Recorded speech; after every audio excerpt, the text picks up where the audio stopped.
బీఆర్ఎస్కి సంబంధించిన 5గురు సిట్టింగ్ ఎంపీలు కూడా బీఆర్ఎస్ని వీడినటువంటి పరిస్థితి. ఎలక్షన్స్కి షెడ్యూల్ రిలీజ్ అయిపోయింది. ఈ నేపథ్యంలో కూడా ఒక పార్టీ నుంచి మరో పార్టీకి జంపింగ్లు ఎక్కువైపోతున్నాయి. అందున మనం చూస్తాం గత 10 సంవత్సరాలుగా బీఆర్ఎస్లో ఉన్నటువంటి కీలక నేతలు వీళ్ళందరూ కూడా ఇప్పటికే అటు కాంగ్రెస్ లేదంటే బీజేపీకి సంబంధించినటువంటి పార్టీలోకి చేంజ్ అయినటువంటి నేపథ్యంలో కూడా ప్రస్తుతం ఇప్పుడు ఎన్నికల షెడ్యూల్ వచ్చేసినాక ఎలక్షన్స్కి ఇంకెన్ని రోజుల్లో లేదు. ఈ నేపథ్యంలో పార్టీలు మారుతూ వస్తున్నారు నేతలు. ఆ విషయానికి కానీ మనం వస్తే బీఆర్ఎస్ తరపున 2019లో లోక్సభ ఎన్నికలకు సంబంధించి గెలిచినటువంటి 5గురు ఎంపీలు ఎవరైతే ఉన్నారో వాళ్ళు ఆ పార్టీని వీడిపోవడం జరిగింది. వీళ్ళు ప్రస్తుతం బీజేపీ లేదా అటు కాంగ్రెస్ వైపు చూస్తున్నటువంటి పరిస్థితి. తాజాగా చేవెళ్ల ఎంపీ రంజిత్ రెడ్డి ఎవరైతే ఉన్నారో ఆయన ముఖ్యంగా బీఆర్ఎస్ సభ్యత్వానికి రాజీనామా చేశారు.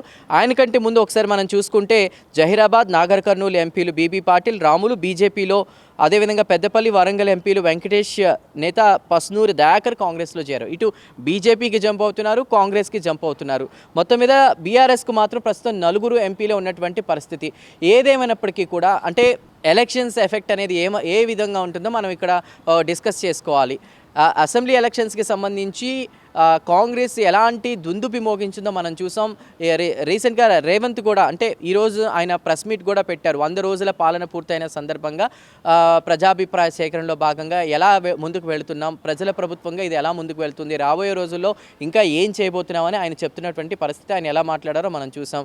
ఏదేమైనప్పటికీ కూడా అన్ని రకాలుగా అందరికీ మేలు చోకేరులా కాంగ్రెస్ ప్రభుత్వం ముందుకెళ్ళబోతుందని చెప్తున్నారు.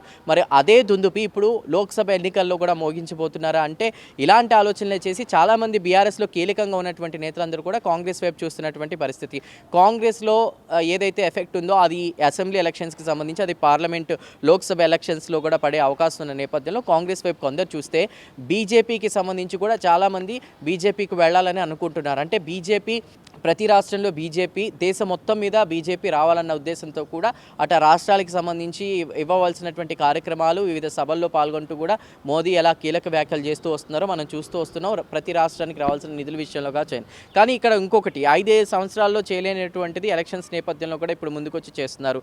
ఎలా చూసుకున్నా కూడా రాజకీయ నాయకులు వాళ్ళ ప్రజాసేవని ముందుకు వస్తున్నప్పటికీ కూడా వాళ్ళ లాభాలు కూడా వాళ్ళు చూసుకుంటారు. నేపథ్యంలో కూడా ఆయన ప్రస్తుతం ఉన్నటువంటి బీఆర్ఎస్లో కీలకంగా ఉన్నటువంటి నేతలు అటు బీఆర్ఎస్ ఇటు కాంగ్రెస్ వైపు మొగ్గు చూపుతున్నటువంటి పరిస్థితులు ఇప్పటికే చాలామంది కూడా జాయిన్ అయిపోయారు. ప్రస్తుతం బీఆర్ఎస్కి సంబంధించి 4 ఎంపీలే మాత్రం మిగిలినటువంటి పరిస్థితి.